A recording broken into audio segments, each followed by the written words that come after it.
All right, welcome to our 2021 2251 LE Forester. Starting right in your back bumper here. If you just kind of reach in, pull that cap on out of there. Inside of the back bumper, you're going to find your sewer hose. Take note of those two ears in the adapter here. It's how we're hooking it up to your sewer system. And the hose itself, once fully extended, is about 20 feet long. Just keeping it stored in the bumper back here to help keep any sort of stench out of the unit, keep things a bit cleaner. This port right there, if you pop that open, and then inside of this compartment here, you're going to find your short cord. It's going to run up and through that little port there. Then you have standard 30 amp end. Most campsites have that. You can plug straight on in and you're good to go. We do also provide you with a 15 amp adapter, so you can plug your cord into there, and then 15 amp to a standard household outlet if you're looking to charge your batteries or run your fridge. Inside of here, you're also going to find your water hose, standard 25-foot water hose.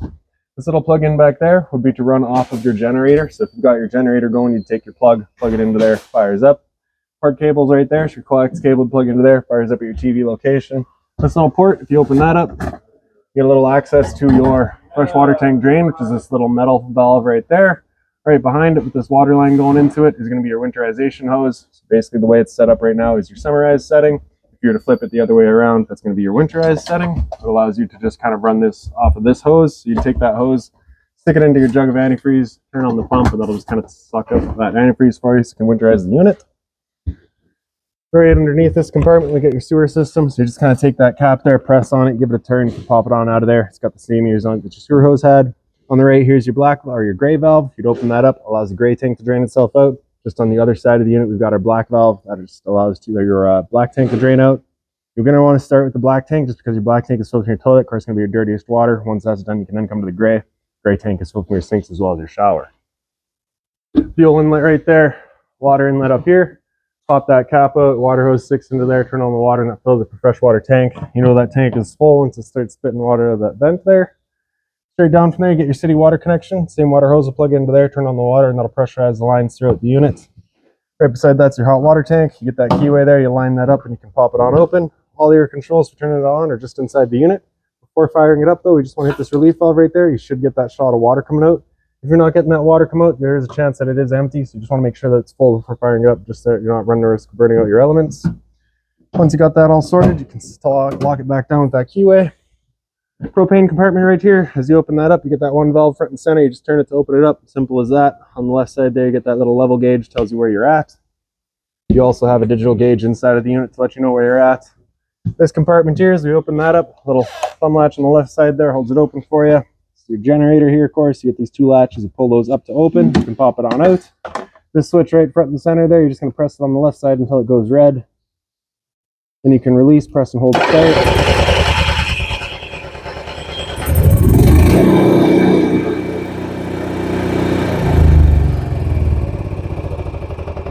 Once you're done, you just press that left side one more time and that'll turn it off. Closing it back off and lock it back down again. Again, the same sort of switch is just inside of the unit, so you can fire it up from inside. Right in front of it here is the exhaust for it, so if you're ever running it, you just make sure it's not blocked off. It does, of course, get hot. Around the front of the unit, straight to the other side. Get your entry door here, so it'll be up and through there in just a minute here. Storage compartment here, as you open that up, just wide open storage. Up from there, you get your cable, a GFI protected outlet. Right, so if you want power outside, you got it. Exhaust for your furnace here. If you're ever running your furnace, you don't want to have this blocked off. It does get hot. Up above that's a service port for your fridge, so there's nothing really there for you to worry about, pretty much just venting. This right here is a black tank flush, so you may notice over time after having gone and dumped your black tank, your monitor panel is still reading a third or 2/3, whatever it may be.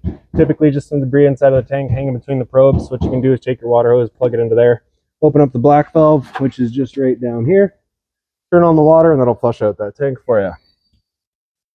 Rear storage compartment here, wide open. You do get your little tire iron there. That little black plug in the back you're kind of seeing throughout these outside storage compartments. They're just little drains, so if you were to get water in there for any reason, you can drain it on out. And in the back of the unit, you get your spare tire here, of course. We do have the hitch and the 7-pin wiring there, so if you're towing the boat out with you, you got the power to do so. Straight up from there, you'll find your rear view camera. Now we'll make our way inside of the unit.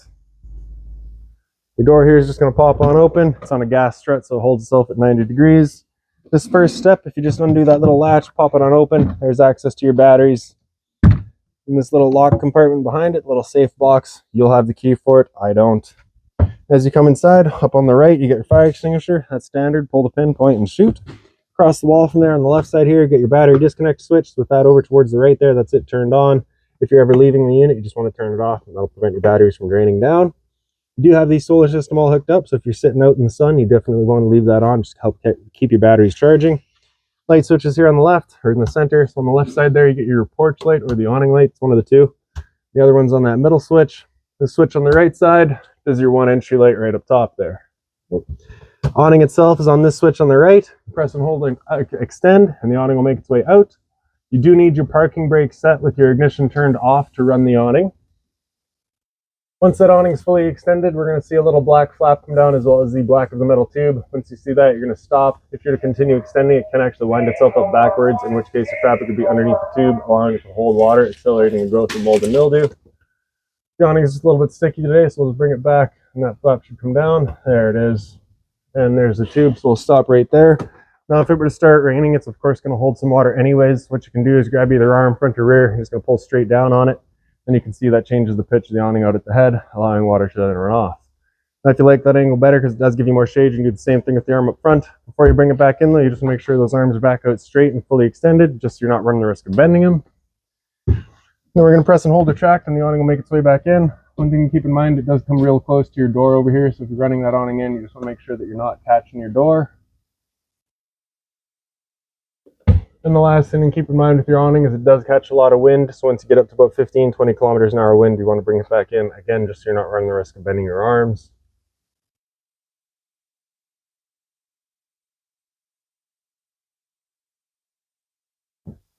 There you go. So this piece right here, you just flip that on up. It kind of has the automatic little spring-loaded things that will come out and hold it for you. You just undo those and swings back down. Just kind of gives you that extra counter space. And then as you come inside, straight across over here, got all your light switches. The driver's side rear light does an exterior light. Turn that on, just kind of illuminates by that power inlet that you had in the back there. Kitchen lights, these lights up top here. Living room, again, is just that one up front. So this switch is the same as the black one that you had by your entry door. Water pump switch in the center here. You turn that switch on, turns on your water pump, drawing out a refresh tank to pressurize your lines. Water heater controls are on the left side here. Turning it on with electricity is just that switch there. Flip it on, fires up. Water heater on gas, just that switch there. Turn that switch on and the ignition sequence will start. If this light were to come on there, it's just letting you know it hasn't fired up. So at that point, just off, back on to reset it. Monitor system's up top there, so you get your liquid propane gas. You can see we're currently full. On your fresh tank, as you fill that up, it goes to a third, 2/3, and full. Same idea for your black and your gray tanks.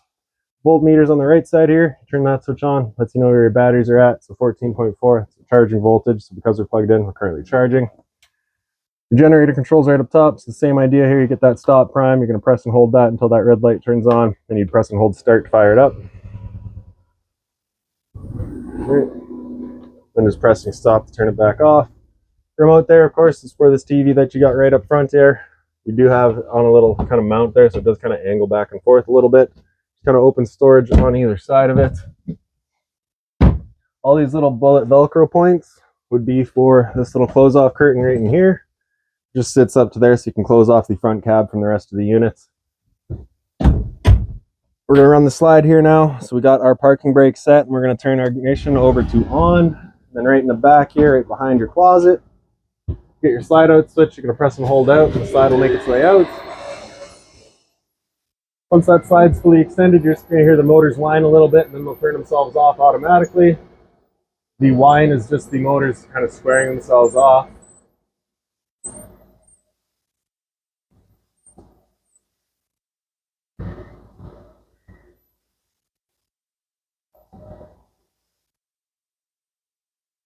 There you go. Your mattress is just on this little wedge there, so you're going to slide that out. Kind of joins itself, and then when you're bringing the slide back in, it just kind of rides up on top of itself. So you had that storage up top here. You had the curtain in the little front one there, just kind of open in the back here. We've been through all your switches there. Your dinette here is, of course, currently set up as the dinette. You've got your seat belts on either side, so if you're looking to occupy these seats during travel, you can. The table.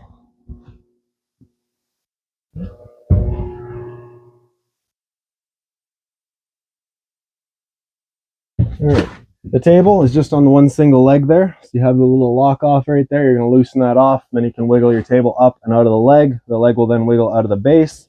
There's a little ledge on either side there that the table will then sit onto. You'll take your back cushions, fill in the center, and that'll create your bed. Open drawer space underneath them. All of your drawers throughout the unit are on an anti-slam. Right up top from the entrance, you get your one little storage piece here. It's got your antenna outlet. So just turning that antenna on, just a little button right beside it, turns on and off that little green light there. Stereo, pretty straightforward there. Power button's going to turn it on. Speaker set A is your inside set, B is your outside set, and I believe C is just blank. Power outlet up top there, so if you're looking to have a DVD player or something, you're likely just going to be putting it up here. In the kitchen, you get your storage right up top here. Inside of here, you're going to find this pouch. The pouch has all of your owner's manuals, any binders, any remotes, anything like that, you're going to find right in there. Two light switches down here. So one on the left does the one above your sink, the one on the right does the one above the stove. Hot and cold water at the sink, of course. The little sink cover here is just soft plastic, so nothing hot on it. Little charging pad there, so you'll take your phone, and if it's got wireless charging abilities, you lay it down on there, it'll charge. The storage underneath, just being mindful of your drains and your water lines. A little drawer space down here too. This little black portal is just a furnace outlet, so just kind of making sure those aren't blocked off. Storage up top, wide open. The light there. And then for your stove here, you're going to turn that over to high, hit the igniter. And just as it clears all the air to the propane lines, show it going for us. There we go. Once you're done, just turn them all back off. Knob on the right side there, or sorry, the switch on the right side turns on all your knob lights. Microwave pops on open, does have the convection feature, so you can kind of use it as your oven as well. And another little drawer space. Fridge pops on open here, you get your power button on the left. So with this button on the right here running in auto, it's going to first look for AC power. If AC power is taken away, it'll automatically flip over to gas. If you're out boondocking and you want it to run solely on gas, you're going to have that button come out over flush. If that check light there were to come on, it's just letting you know it hasn't fired up. At that point, just off, back on to reset it. There's a freezer up top and your fridge down low. Temp selection just in the top right corner there. This grill here is just kind of with the turner for your furnace, just kind of making sure it's not blocked off. Get some storage and closet space here. All your drawer space down underneath it as well. If you're looking to winterize the unit yourself once it comes time, these 4 screws right there, you can pull this space out of the way. You get access to your hot water tank. And then that portal outside is where you would access your water pump. LP detector's right down underneath it. Propane's heavy there, sits on the floor. This guy detects and starts going off just like a smoke detector would. The smoke detector is kind of straight up above us here. Okay. And into the bathroom area. So the switch on the left there is going to do the bedroom light. The one on the right does our bathroom light. Thermostat straight up above it. Power button in the top right corner there is going to turn it on and off. Right underneath that you get modes. You can see it just illuminates whatever you're running in. So fan is just going to move some air. Cool is where you'll actually have your air conditioner run. Dry is going to have your air conditioning fan run on low and run the compressor to try and get rid of any humidity in the unit. And temp selection is just going to be with your arrows here at any point. Fan so that you can select your fan speed. Furnace is just kind of automatic. Power button there, turn it back off. Medicine cabinet up top.